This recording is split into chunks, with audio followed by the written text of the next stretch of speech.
Hey there, welcome back to Featherwood Farm. It is April 23rd, about 9 in the morning, and I thought it would be the perfect day to do our April garden tour. There's so much more to see than in our March garden tour. Things are looking really beautiful. Actually, Brandon and I were just in Asheville over the weekend and came back, and there was just so much more already in bloom. Fruit trees, our weeping cherries starting to bloom, more daffodils, the hyacinths are like peaking, so there's so much fragrance, the muscari, just all sorts of things, and so many of the perennials are really starting to push out their growth. Shrubs are coloring up. It's just that really beautiful time. So perfect time to do a tour. Let's get started. And I want to apologize ahead of time because there is a lot of traffic noise, kind of the normal morning traffic, but there's also a road closed and some construction work that detours people down our road. So yeah, a lot of that. And unfortunately, it kind of overshadows all of the beautiful bird song, which there is a lot of. But this is in the cottage garden. We're to the left of the greenhouse here. And as you can see, just so many daffodils. Absolutely beautiful. I'll try to look through and see specifically which varieties are which. I think that this is White Lion, if I had to guess, but I could be wrong. It's like I know the varieties that I have, I just don't know which is which. Some of them I know for sure, but others it's kind of a guessing game. And these are all the plug monarda planted from last year. A little jam in there. And a little peach pudding pie chicken. But yeah, just, planted as plugs, and they are spreading beautifully, kind of doing exactly what I wanted them to do. Wrapping around all through here. And these are a Mai Tai geum, and you can see they're already starting to bud up. Have a few irises. These are the Uri iris. One right here, and I have two back there, which isn't exactly the spacing that I want for them. So I will move one of them this fall. I think I'm gonna relocate this one this fall. Oh, and actually, now that I'm looking, I'd say that that's White Lion. Yeah. Oh. Got a beautiful moth left on that daffodil. The 9-barks are also all starting to push out their leaf growth. This is the ginger wine 9-bark over here, which is my favorite of all of the 9-bark varieties I have. This one is absolutely my favorite in color, in shape. I'd say it's the fastest growing. This is enormous. This shrub is this might be its 4th season. It might be going into its 4th season. If it's not 4, then it's its 3rd season. So, and I have to cut it back to keep it away from growing inside the greenhouse. But yeah, just absolutely beautiful. Stellar shrub. And I've got a wee bit of a mess in front of the greenhouse that I will hopefully get to today. The lavender that we cut back is showing signs of life. So that's cool. I didn't completely decimate the plants. It looks like I may have kind of lost this one. I don't see much happening. This one I don't, but this bed was overplanted anyway, so it could stand to have a couple taken out and still look fine. But all of the ones over here look great. And let's just take a moment to appreciate that little daffodil walkway right there. I think these are either apricot whorl or courchevel, or maybe they're a mix of the two. Really beautiful.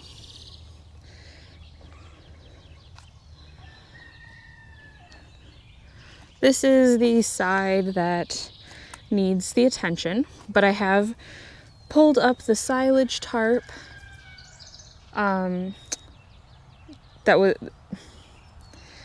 this is the side that, you know, needs some love and attention, but I have pulled up the silage tarp that I had down to try to smother some of that thistle that was coming in, and it seems to have been successful.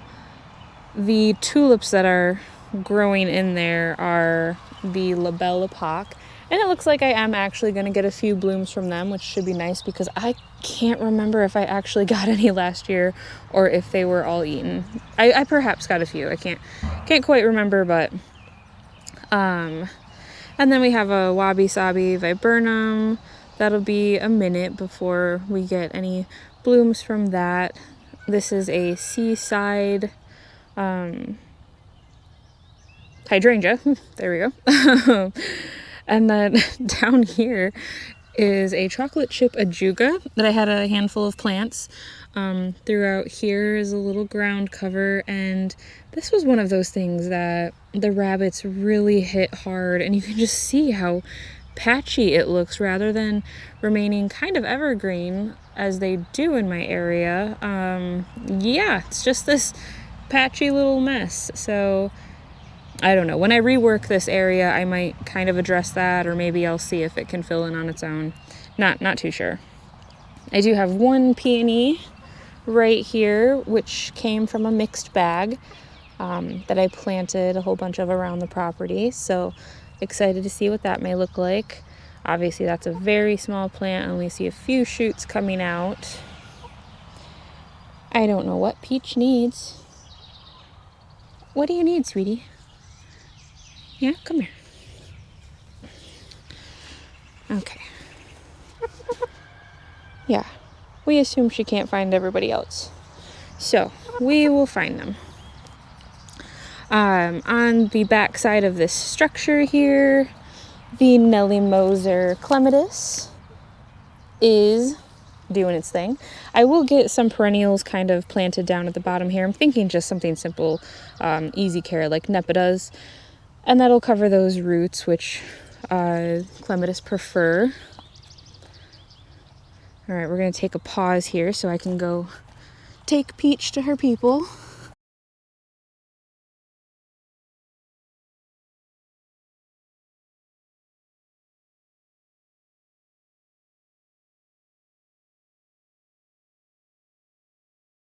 Okay, kind of picking up where we left off. I am hoping that within this next week, I will be completing the stain on the picket fence. So yay to that. Here, more daffodils. And don't they just look wonderful set behind the stones? Oh, it just looks so good with the fence as a backdrop. Behind them, we have 3 tiny wine gold 9 bark with just a lovely chartreuse foliage coming out. Now, I do feel pretty certain in saying that these are Tahiti. Lovely. This is kind of one of the only beds that I haven't cleaned up yet, so still need to cut some grasses back and a few perennials. Mostly just some little leftover stalks of echinacea and monardas. I have Dutch Masters in here, as well as this smaller variety. These came in a mixed bag that I planted a few years ago, and they weren't labeled. But if I had to guess, I would say that these are a yellow tet, just because of how small they are, both in height and in the actual flower size. I have 3, it's right there, buttonbush shrubs. 2 of them are fiber optics. I believe these 2 are the fiber optics. That one on the end is Sugar Shack, and they are a very late to emerge shrub, to the point that I thought that they were dead like the first couple of years that I had them. I didn't think that they had survived, and then wouldn't you know it, they are definitely alive. So they don't look great right now, but they will. And if we head into the orchard, where I don't know if you can see her, I'll see if I can zoom in. But a little wren singing the song, probably getting ready to find a spot to make a nest. Last year they made a nest in the hose reel, so fortunately I didn't have to really use it. But I think that they may try to do that again this year from the looks of it. More daffodils and more peonies planted in here, and these were part of the mixed bag ones that I was talking about earlier. So not sure of the varieties here. And honestly, I can't even remember from last year what color they were. So we get to be surprised by that. Need to weed over here, as you can see, lots of dandelions coming up and a couple of tulips, it looks like. So look at that, they look very short, not very usable. Whatever these daffodils are, they're definitely a later season variety, so that'll be nice once all of these are kind of gone over. Then these will come up. But the fruit trees, this is one of our peach trees pinking up. And behind that, oh, look at that plum tree. Oh, a few peach blossoms opened. But yeah, let's take a moment to appreciate this plum, Santa Rosa plum. And it is just fully covered in flowers. Absolutely lovely. Next to that is the row of anemones that I had transplanted that got nibbled, but which are rebounding. So I will not have any growth for Mother's Day like I had hoped, or any flowers for Mother's Day. But I will at least get some flowers eventually. Same with the ranunculus, they're kind of in the same sort of state. Pear tree, also starting to color up. Oh, looks like we got a little friend on this one, little ant. The strawberries, some are doing very well, and some are kind of which is to be expected. You know, I just yanked those things right out with little care. So not at all an issue. Over here is where I started to seed that cover crop in, or where I did seed the cover crop in. And unfortunately, it was only a few days before we had that really big storm and the heavy rain. So things are growing in, but you can see it is so patchy because so much of it got just washed away, and is probably gonna end up elsewhere.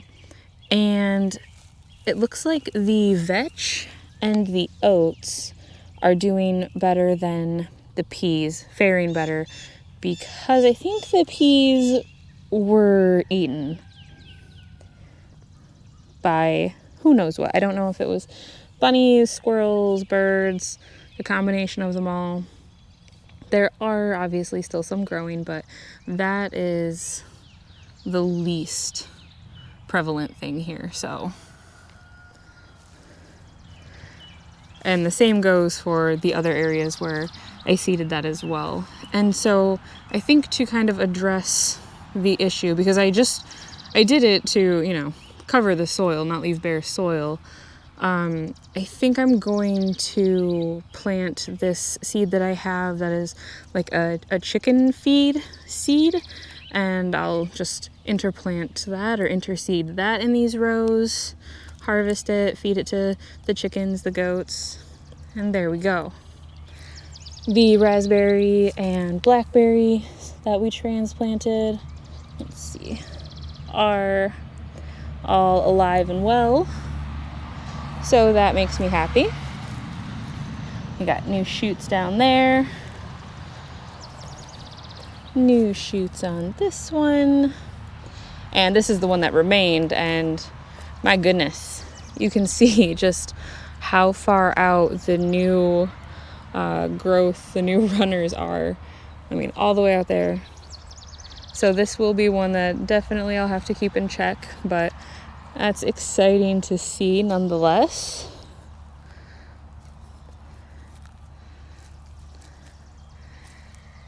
And the apples obviously take a bit longer to get going than the rest.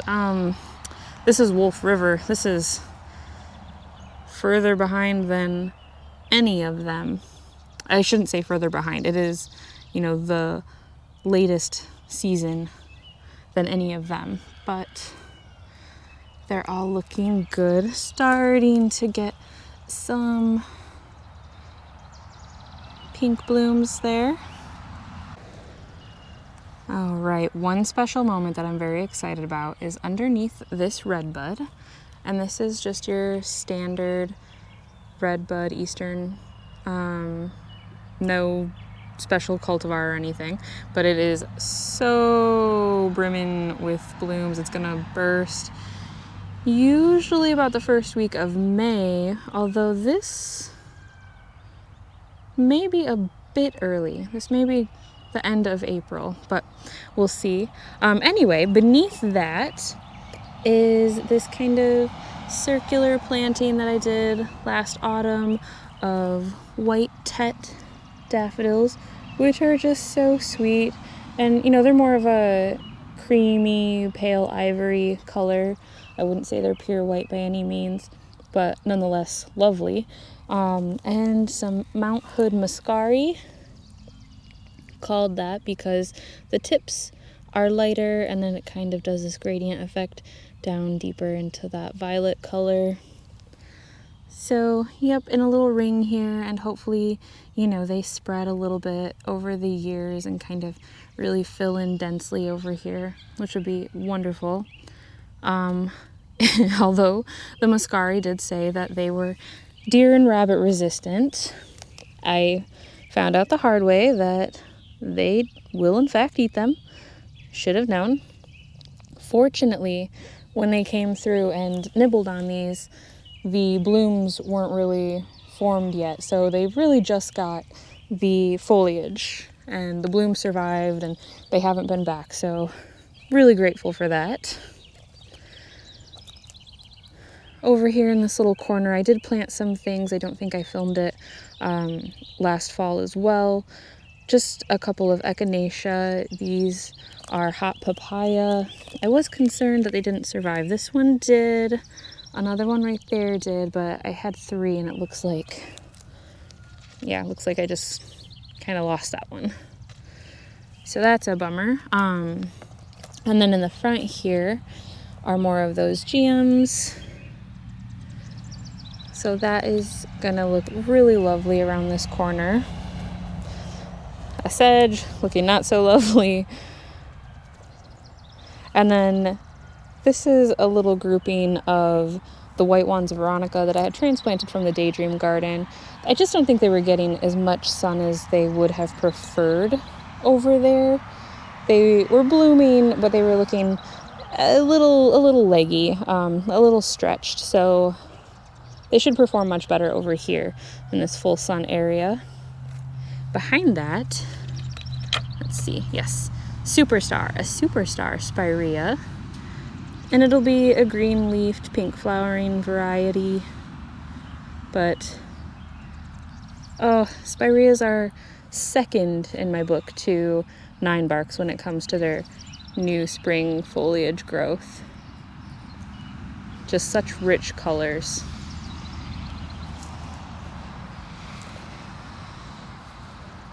And obviously you can see this isn't planted, but this is something that I got last year as well. And this is a candy corn spirea. And it just, the colors just glow. They're so vibrant and lovely. And I'm not sure quite where this is gonna go yet. I know it will be in this bed somewhere, but haven't nailed down exactly the spot. I do have right here a tiger eye sumac, which, I mean, yeah, this this is something that I'm just gonna edit out because it does not matter what I do to protect it. The deer just eat it down to a stick, which is so strange considering sumac grows wild all over here on our property. So they go out of their way just to be jerks. A few more echinacea varieties that I would have to find the tags for. I think I might go through and put some labels into some things. It always takes me a minute and the name will come to me, but it's so late after the fact that it's not very helpful. I brought these chairs over here. Brandon and I have been having tea time in the garden in the afternoon and bringing our chicks out here. This is a lilac variety. I want to say it's called Crimson Doll. I'll have to double check that as well, but just starting to get some flowers on it. I went ahead earlier in the month and kind of thinned some of the branches out on that. I had a lot of crossing rubbing branches. And a couple more clusters of the white tet daffodils. This one I did put a few muscari down there. These ones don't seem to have fared quite as well as in the other place. Underneath these cloches are a few heucheras that I'm protecting that likely I will not keep here. I think I just have to accept that, there's something that get eaten and I can't protect them all, unfortunately, even though I love them. And even though they are, again, touted as being deer resistant, I mean, they're one of the first things to go in my garden. And then we'll just swing around to this side. Another 9-bark. This is Amber Jubilee. I have 2 of these.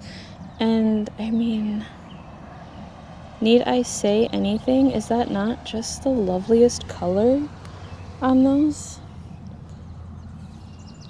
Perfect. More perennials filling out in this space. I have some Caradonna salvias that I'm very happy survived. Salvias are kind of in my heavy wet soil, but I did amend this bed last year, and so yeah, they seem to be doing okay.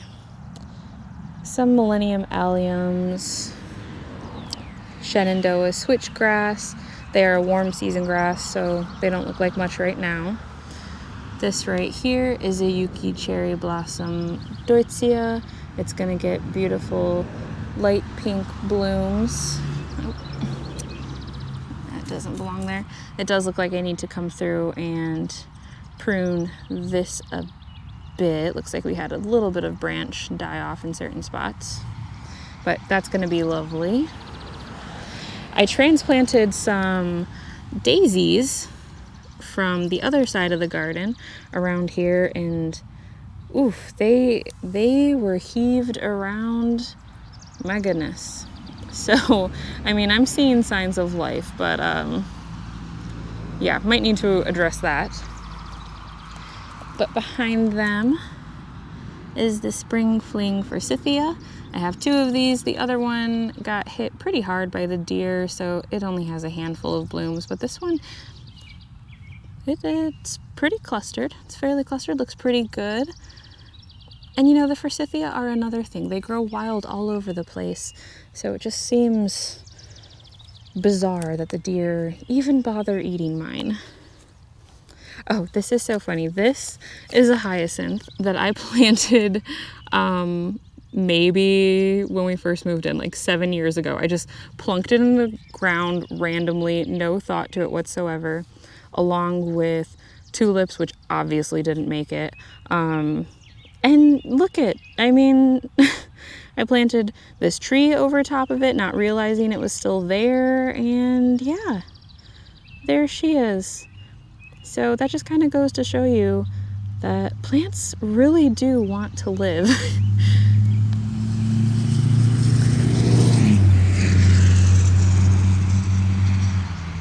And this is the Forest pansy, redbud. Also got a lot of flowers on that branch. This branch almost looks like maybe we lost it. I am not seeing any signs of life on here, and I could not tell you why in the world that would have happened. That would be unfortunate. This is not a very densely branched specimen, as you can see. So if we have lost the main, like, secondary branch here, yeah, that'll stink. But I'll be a little patient. We'll see. Couple of peonies that I transplanted from a back part of the property. These are an older variety. I'm not sure, they were planted by a previous owner. I really need to get through here and weed them out. They are white bloomer. They're very beautiful. Funnily enough, when I transplanted them, there's a bunch of the kind of wild Michigan native lilies over in that area as well, and I guess I had a couple of stragglers come along. They must be protected by the peonies, or the peonies must be protecting them, because, you know, deer absolutely love those lilies. They've only ever bloomed once. Here is our second Amber Jubilee 9-bark, looking wonderful, and it has the Jackmanii clematis coiling through there, which I'm just gonna let happen. It started doing that last year, looked really nice, so yeah, we'll just let that happen. I know I need to get through here and trim some of these vines up, but you can see we got a lot of new growth pushing through, so that's nice. I don't ever do anything with this. I just let it live. I just let it do its thing. I know that there are different types of clematis that require different pruning strategies, and if I had to guess, I would say Jackmanii was of the type that you don't necessarily have to tend to, because I never have. And it's been there for a few years, and yeah, does fine. Continues to grow, continues to bloom more and more each year. Another little stand of daffodils, again from that mixed bag that I planted years ago. So a lot of Dutch Masters in here. And if I had to guess over here, yeah, I would say that these are more of that yellow tet. Nice little star shape on them. Super cute.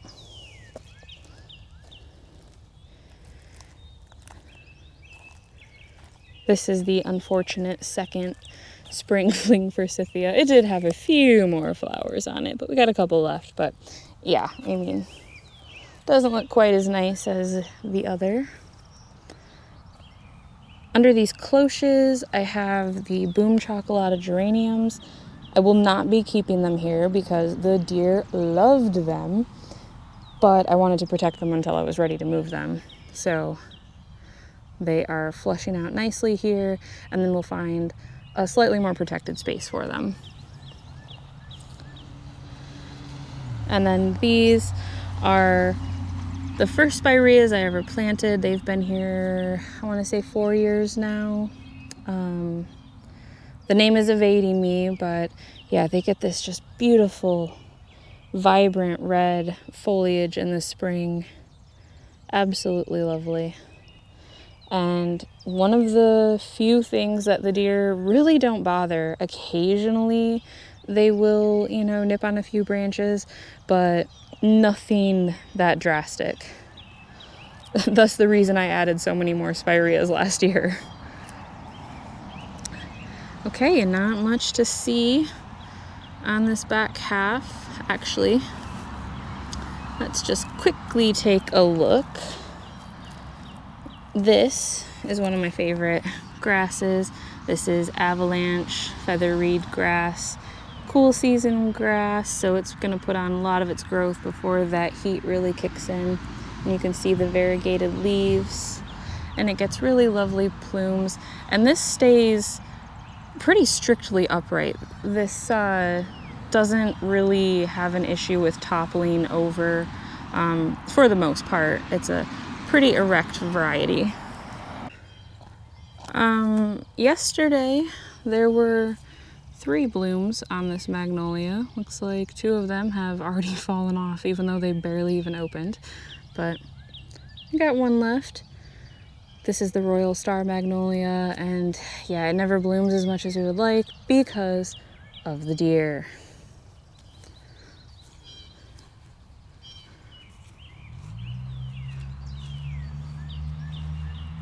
Daydream garden looking lovely.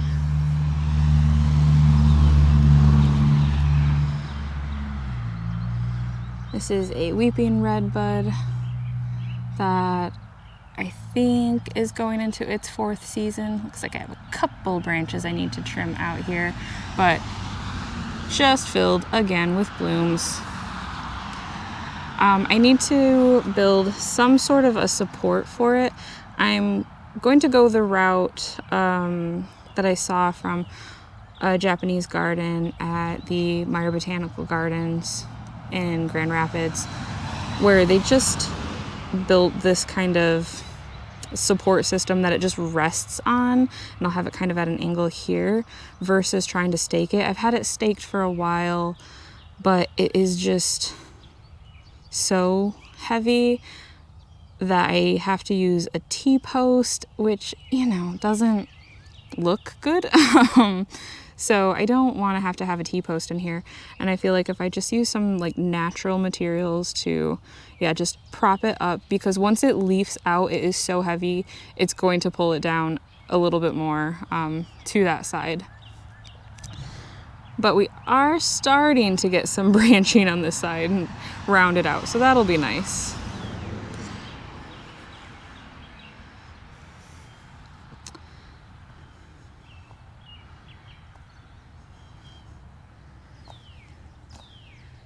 The Ivory Prince hellebores, looking wonderful. Oh, I got a spider in there. I don't know if you can see the web in between those flowers, but this is a cluster of 3 plants here that I planted, 2 years ago, I think, as bare roots. So yeah, they just perform better and better every year.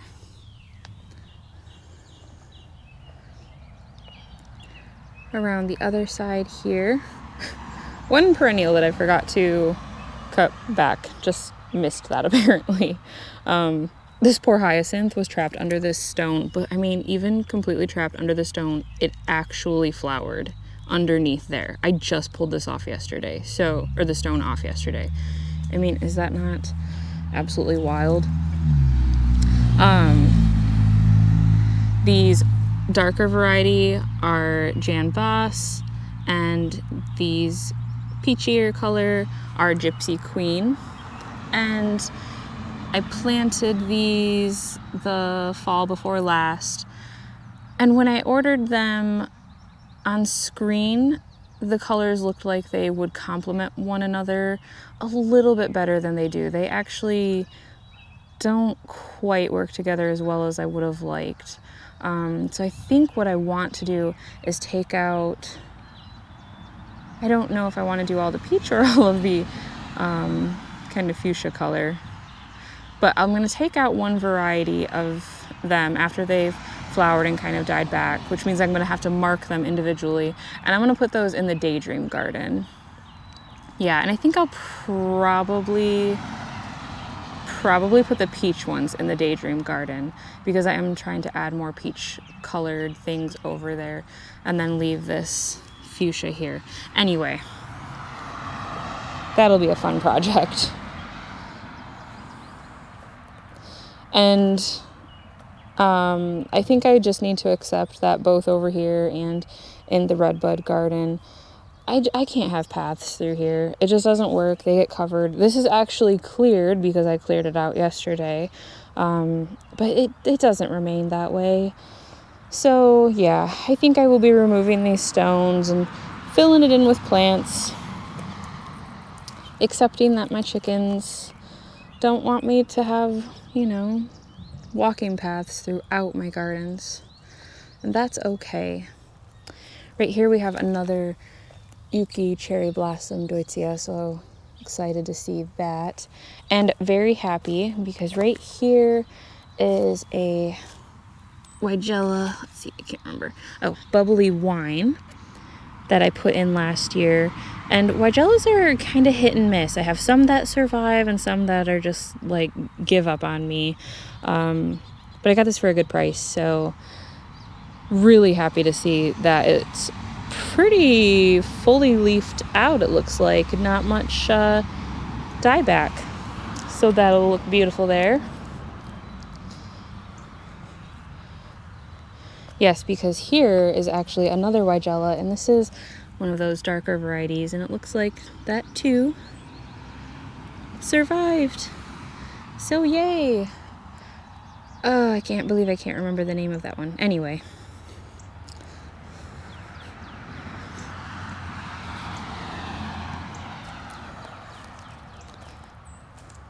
Let's see up here. The limelight and the Haas halos starting to leaf out. So excited for that. This is the coral berry. And are these not just the cutest, most dainty leaves? Beautiful. These are the Max Vogel anemones that I left after removing some last year. And I have decided this year I'm removing all of them. I'm taking these out. I'm going to put them somewhere else. I think I'm going to put them in the cottage garden. They get nibbled, so they don't get to put on their full flower show. And again, it's me trying to kind of fight that sea of green that this becomes. So I think putting something else there will be nice.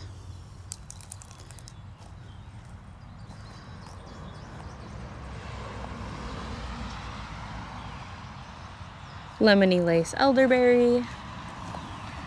It's getting ready to develop its flowers and then berries to follow. I have two of these. This one is doing pretty good. The other one I'm yanking out. It is just year after year struggles. I don't know why. They're not planted that far from one another, so you wouldn't think that there'd be that big of a difference, but there is. Under this cloche, I have one of the hellebores that I planted last year. This variety is the Wedding Series. The name is slipping my mind. And then the other one is the Honeymoon Series. I'll show that in just a moment. That one is opened up. Oh, one of the Pig Squeak Bergenias that I planted as a plug last year is actually getting to bloom. These got so beat up by my chickens.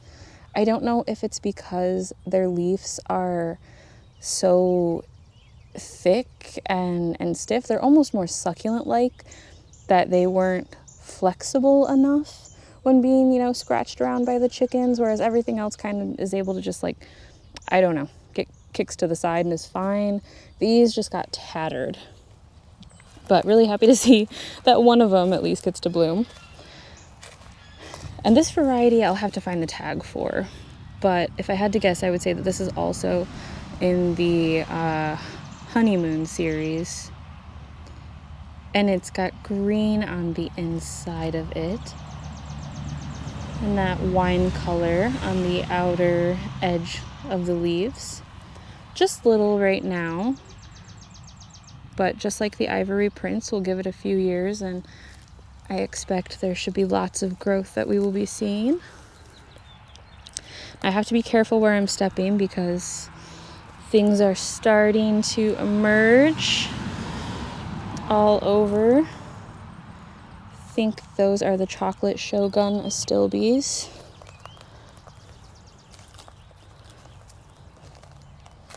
Yes, right here.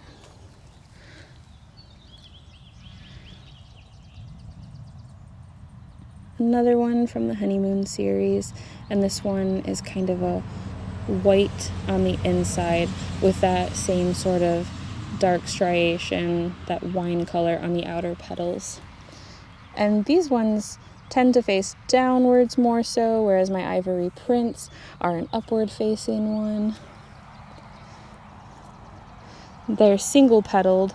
The first variety that I showed you from the wedding series are going to be a double petaled. So I can't wait for those ones to open up. And these are black scallop ajuga that had the same problem, just gnawed on, chewed to little nubs of nothing by rabbits.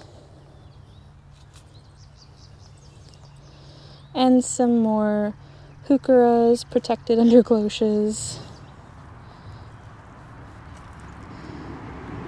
The wisteria, you can see right there, starting to bud up. So yes, I have got to get this structure finished before that really comes to life. Okay, that's about it over here, I'd say.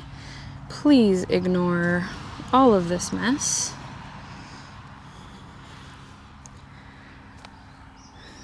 These little clusters of foliage that you'll see throughout are a serendipity allium that I planted last fall. So those will be beautiful. I have those in between these nepidas and rudbeckias back there. Really need to weed this area. A surviving herb. I think it is the lemon burst.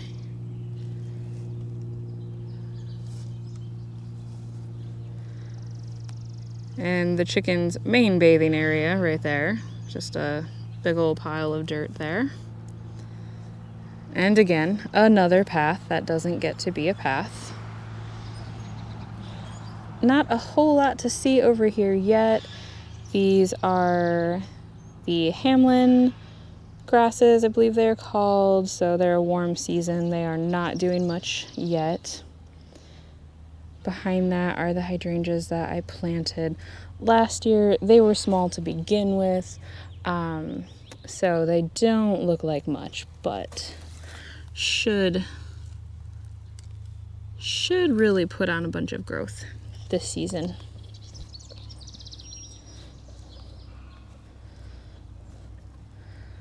And the snow fountain's weeping cherry is blooming, looks lovely. I've had this for maybe 4 or 5 years, and I just put it in this spot last year, or well, I guess it would have been the year before. It just lost like much of its branching on this side, and I have no idea why. Just all of a sudden decided that half of it would grow, or would die, and then this half would grow. So, you know, she looks a little funky, but I think it'll fill out. The pollinators are appreciating these flowers. Hopefully this week I will get the fountain set back up. That'll be nice. And I distinctly remember saying I was going to put more bulbs in the deck garden because, you know, it's really lacking that. And I did not do that. I put more hyacinths in, but not even a lot more. Like, I still actually have bulbs left over. I don't know. I didn't even order many daffodils aside from the white tets, and then I didn't put any over here. But the hyacinths that I did put in, they're called Springfield, and oh my goodness, this color. It is so deep, like the deepest purple I've seen on anything. I already had, let me back up here. I already had a few of these. These were Blue Jacket, I believe. And, you know, that color is good, and it was fairly dark, but the Springfield, oh my goodness, blows them out of the water. It is so rich. The Carl Forster featherweed grasses have all been cut back, and again, these are a cool season, so they're going to do most of their growth before that peak heat of the summer kicks in. And they're also another pretty erect one, which seems to be common of the featherweed variety grasses. Looks like we have one stunted hyacinth down here. But yeah, oh, they are just so beautiful. And the smell, of course, is quite nice. And I would say, for the most part, that kind of completes the tour. The courtyard is a mess right now because of a few projects that I'm working on, so I am not even going to show that. So I figured we would end this kind of where we started, in the cottage garden next to the greenhouse here. It's kind of one of my favorite places right now. I'm loving the way that it is looking, and I know it's only going to get better. I think that the gardens are really going to look good this year. So many things that I have are going to be coming into their third season, so I'm expecting lots of growth. Obviously, I've put in a lot of plugs and new things in the last year, and I have more plugs that I will be putting in the weeks to come. But yeah, I think that things are really going to start filling out, and oh, I don't want to say that I can't wait because I want to savor it all. I don't want to rush through it, but yes, very much looking forward to what is to come. Thank you for joining me today, and we'll see you in the next video.